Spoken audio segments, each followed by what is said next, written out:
Yes, మంత్రి కోమటిరెడ్డి వెంకటరెడ్డి ఫ్యామిలీకి CBI shock ఇచ్చింది. ఏ విషయంలో ఇచ్చింది? సుషి ఇన్ఫ్రా కంపెనీకి ఎవరిదా? సుషి ఇన్ఫ్రా కంపెనీ ఎవరిది?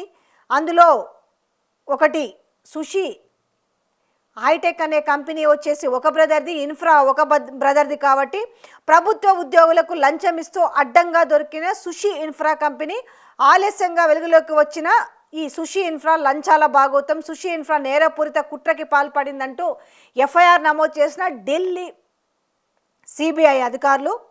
సిబిఐ నమోదు చేసిన ఎఫ్ఐఆర్లో A15గా మంత్రి కోమటిరెడ్డి కుటుంబానికి చెందిన Sushee Infra senior section engineer Santosh కుమార్కి భారీగా లంచాలు ఇచ్చినట్టు సిబిఐ విచారణలో గుర్తింపు.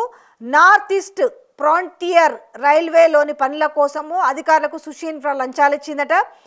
ఆయన ఎవరో కాదు, సీనియర్ సెక్షన్ ఇంజనీర్కు సంతోష్ కుమార్కి అకౌంట్లో దాదాపు 1 కోటి వరకు సుషి ఇన్ఫ్రా లంచాలు ఇచ్చినట్టుగా ప్రూవ్ అయింది. కాబట్టి సిబిఐ కేసు నమోదు చేసింది.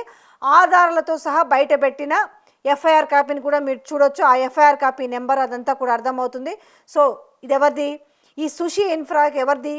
సుషి హైటెక్ అనేదేమో ఒక బ్రదర్ది, సుషి ఇన్ఫ్రా ఒకరిది. దీంట్లో A15గా మంత్రి కోమటిరెడ్డి కుటుంబానికి చెందిన సుషి ఇన్ఫ్రా. సో మొత్తానికి పెద్ద శాఖ అని చెప్పాలి. ఒకవైపు నైని కోల్ బ్లాక్ సంబంధించింది, అది పోయింది. ఇప్పుడు ఈ విషయంలో కూడా ఎక్కడిది?